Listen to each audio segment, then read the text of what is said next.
यार जंग नूं छड्डो, पता नहीं कौन जिद्दा ते कौन हरदा है, कौन जींदा ते कौन मरदा है।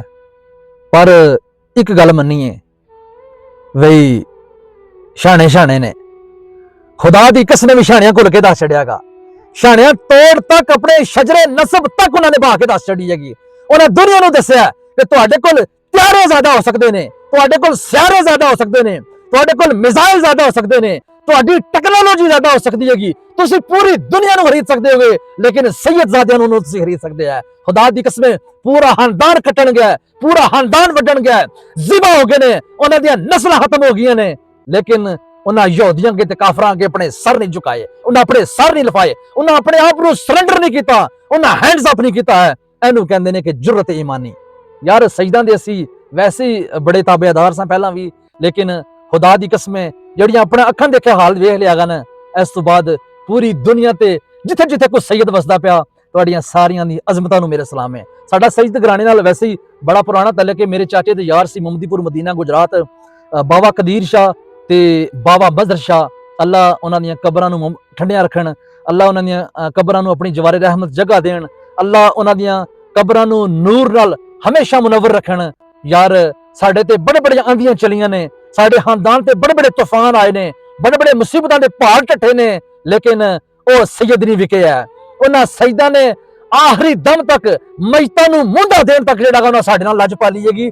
साडे नूं शायद कोई वादा घाटा कोई कमी कुताही होई होवे, लेकिन ओ सैयद नहीं विके है। बड़ी बड़ी दुनिया उन्होंने कहा ओ मंदियालियां नूं छड्ड दिओ, मारे जाओगे, ओ इंज हो जाएगा तुहाडे नाल, उंज हो जाएगा, लेकिन उन्हां कहा कि जिथे मंदियालियां दा पसीना टवेगा उत्थे असीं अपना खून सटांगे, और उन्हां तोड़ तक नहीं बहा के जिहड़ा साबित कर छड्डिया। इस तो इलावा भी बड़े सैयद यार ने, बड़े सज्जन ने, बड़े बेली ने, वल्ला जिथे जिथे किसी नाल जराना हैगा, उन्हें जेड़ी गल कीती हैगी, जिथे कोई पेड़ लगागा उन्हें अपनी तोड़ तक नहीं बहा के दसी हैगी। जेड़ा कोई किसी नहीं, अजकल कुछ जाली सैयद भी बने ने, एवें जे जिन्हां दा थोड़ा जिहा रंग चिट्टा है, वो कहंदे ने जी असीं भी शाह हां, सानू भी शाह जी आख्या करो। कई कोई पीर शीर बन गए ने, कई पता नहीं केड़ा केड़ा जुगाड़ चलाया, लेकिन ये हकीकी सैयद ने, हकीकी जेड़े शाह ने, वाकई ही उन्हां दी गल जिन्होंने कहंदे ने कि गल असलां ते नस्लां ते जाके मुकदी हैगी। यार ये सैयद जेड़े ने, इन्हां नूं मेरा सलूट है, मेरा सलाम है। तुसीं वेखो ईरान नाल के कुछ नहीं होया है, के कुछ उन्हां नाल पूरी दुनिया के जिथे जिथे भी इस्लामी मुल्क है, सारे ते नजर मारो। मैं जिथे बैठे हाँ, शायद मैं ज्यादा खुल के गल्लां नहीं कर सकता कि किन्ना किन्ना पैसा है, किन्नी किन्नी दौलत नाल लदे पे मुल्क ने, लेकिन वो एक मुल्क है जिहदे कोल ना इतना ज्यादा पैसा है, ना उसकी इतनी इकानमी मजबूत हैगी, ना वो माशी वाले इन्ना मजबूत है, ना यो दफाई वाले इन्ना मजबूत है, लेकिन उन्हें काफर नूं क्या है, उन्हें यहूदी नूं क्या है, उन्हें दुनिया दी दो वड्डियां ताकतां नूं क्या है कि मैं तुहाडे अगे नहीं सिर लफाना, मैं मर जाऊंगा, खत्म हो जाऊंगा, सफे हस्ती तो मिट जाऊंगा, लेकिन तुहाडी हकमीयत नूं मैं कदे भी तस्लीम ना करनागा। यार सलूट हैगा। मैं तुहानूं पहले दस्सियागा कि वैसे ही सजदां दा एक एहतराम करीदा कि इन्हां दी लड़ी जाके नवासे रसूल नाल जाके मिलदी हैगी, हजरत अली नाल जाके मिलदी हैगी, लेकिन ए जेड़े वाकयात असीं अपनी अखां दे सामने वेख छड्डियांगे, यार खुदा दी कसम है, इस तो बाद जेड़े असली ते नस्ली सैयद ने, उन्हां दी वाकई ही एहतराम वध गया। मैं चूंकि इत्थे कोई मेरा किसी शिया मसलक नाल मेरा तलक नहीं है, मैं कोई सैयद ज़्यादा नहीं है, ना ही मैं कोई सुन्नी हाँ, ना मैं कोई वहाबी हाँ। मैंने तो सिर्फ इतना पता है कि मैं एक मुसलमान घराने च पैदा होया, वो भी इस्लाम भी मैनूं विरासत च मिलिया। मैं कोई मेहनत करके, कोई लड़ के, कोई घुल के, कोई किताबां फरोल के मैं कोई मुसलमान नहीं होया। मेरे प्यो दादा मुसलमान सी जिवें तुहाडे सारियां दे ने, इंज मैं भी एक मुसलमान घराने च पैदा होया। मेरा किसे ना मैं किसी मसलक नूं मनना कि फलाना शिया है, फलाना वहाबी है, फलाना सुन्ना है, मेरा किसे मसलक नाल ना मैं इन्हां झंझणां कदे पिया, ना मैनूं पैण दी जरूरत हैगी, ना ही मैं इत्थे कोई किसी सैयद नूं इस वजह तो प्रमोट कर रहा कि पता नहीं कोई शिया मसलक जिहड़ा वो बड़ा चंगा गा, तुसीं उहनूं सपोर्ट करो। ना मैं किसी मसलक नूं सपोर्ट कर रहा, ना मैं किसी दी मुखालफत कर रहा। मेरा गल दस्सण दा सिर्फ मकसद यह हैगा,